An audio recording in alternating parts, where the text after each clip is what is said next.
Hello student, एक numerical हम लोग फ्लो ऑफ लिक्विड्स का लगाते हैं।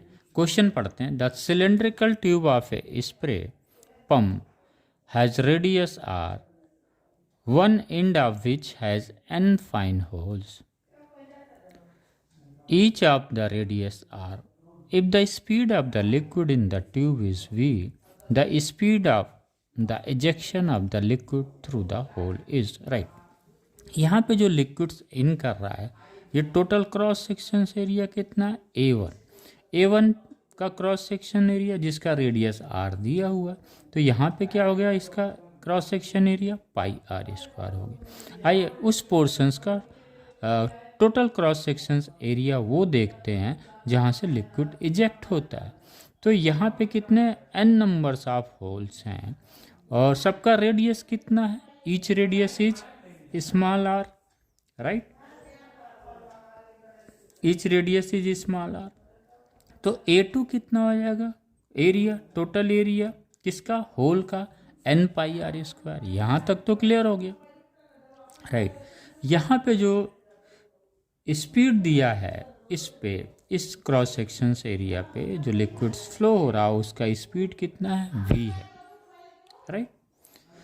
यहाँ का स्पीड पूछ रहा है, इस होल से क्या पूछ रहा है? Speed of the ejection of the liquid through the holes is, यहाँ का पूछ रहा है, right.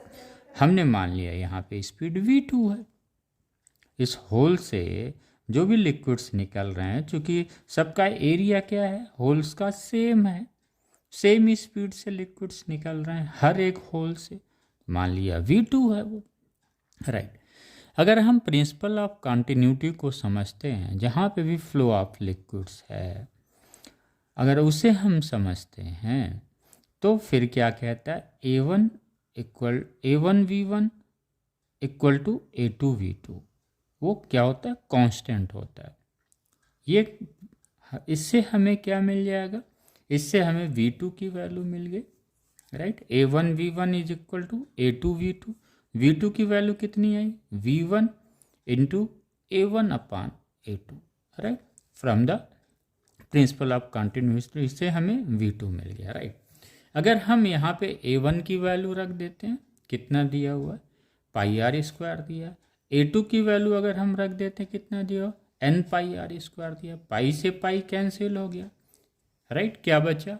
VR square upon NR square, right. It means option A is correct. Thank you.